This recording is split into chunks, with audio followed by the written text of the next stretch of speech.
We have another amazing speaker. Do we have Susan here? Yeah, I'm here. Oh, me, Hi, Susan Taylor. Hi, Susan yeah, Taylor. Oh, I'm so happy to have you here. I would love for you to introduce, tell everyone who you are, sure. what got you here and what's it been like?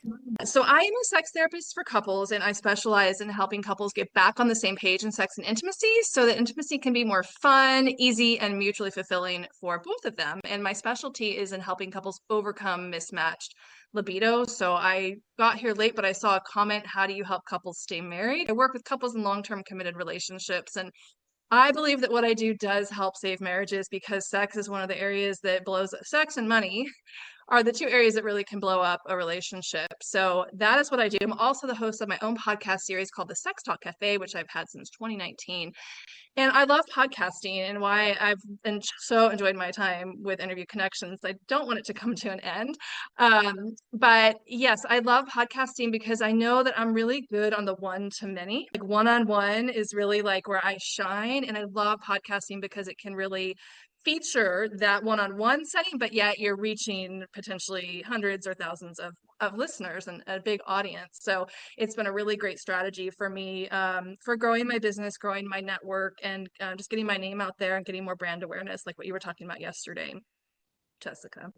I love it. And tell us about what has been the client experience? I know you've been so happy working with us. A lot of folks, when they're thinking about making an investment in a done for you service, especially if they just maybe met us through this masterclass, they're like, there's all types of feelings. I'm excited, but like, what is this? And so that's why we are so happy to have you and our other Yeah. clients here to share. But what's it been like working with our team? Oh, you guys are great. I mean, you have the personal touch, which I think is so important because I have taught, before I signed on with you guys, I had talked to other companies out there, and there's a lot of PR firms that were reaching out to me, and it just, this was just the right fit, and you guys have such a great personal touch, and I was so impressed. I mean, you definitely deliver.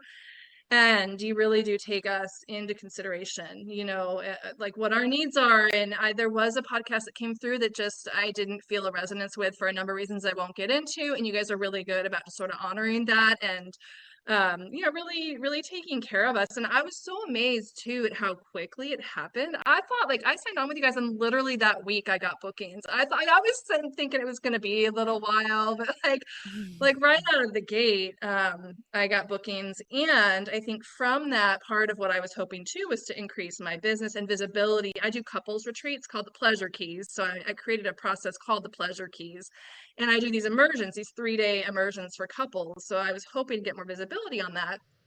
And so the strategy has proven itself because I did just get my first client sign on to one of my upcoming immersions from a podcast that they heard me on. So that was just really neat. And I have actually an intake call today in a couple of hours with someone who heard me on a podcast. Not sure which one yet. So yeah, it's just been really awesome working with you guys. Yeah, I think you've done a great job and you have the personal touch. I've always felt like I could reach out to somebody, and I am so happy that I've been able to have this experience.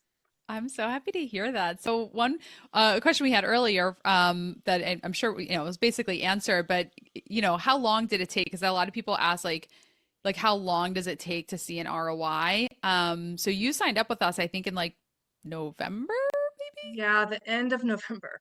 Yeah, we were thinking it's going to be slow because of the holidays. No, it wasn't so. Well, and I think, Jessica, what you speak to on this is so important. And I think we really have to look at this as it's a long-term growth strategy. And the value I have gotten just from making these connections, I've been invited to events that I never knew about. I've been invited back on some of the podcasts. I've gotten visibility. And yes, I've had clients come to me, but it's hard, I think, at least for me right now, to really put a dollar amount on the ROI because I don't always know, what are these things turning into also. So I think it's really good that I think you set us up for success with sort of reminding us that it's not like, yes, I would love to just fill my funnel instantly from podcasting, but I think the strategy is better to look at it in terms of the long term Mhm. and the connections that we're making. I love the class that you did on repurposing content. I don't remember who taught that. If it was you or another one of your team members, that was so awesome because actually what I just did, now that my interviews are sort of slowing down, which like it was crazy there for a minute, I'm taking some of the content from that, like the transcript, for example, and I plugged it into AI and was like, create an article out of this. And then I go back in and I edit it, of course, and like, make it in my voice or just kind of, so it sounds like an article. But like, and that's been real, that was really fun. Like, well, this is awesome. Like, there's so many other ways I think to repurpose the content. I'm also working on getting more active on Pinterest and creating graphics that have the title and then link over to the episode on my website or on the host website, so that I'm getting like really reusing that. So it's not like a one and done kind of thing. And I think there's a lot you have to keep in mind of how else can you use that content in a way that it can continue to get exposure and get eyes on it for yourself as well as the host of the podcast, which they love.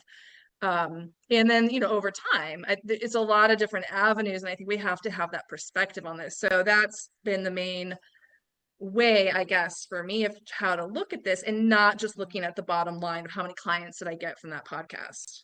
Yeah, I love that because of course that's top of mind when someone's making a financial investment, making a high ticket investment is how many clients, how soon am I going to get clients? But I love what you are all talking about here today, and what I try to talk about as much as possible is there's so much intangible growth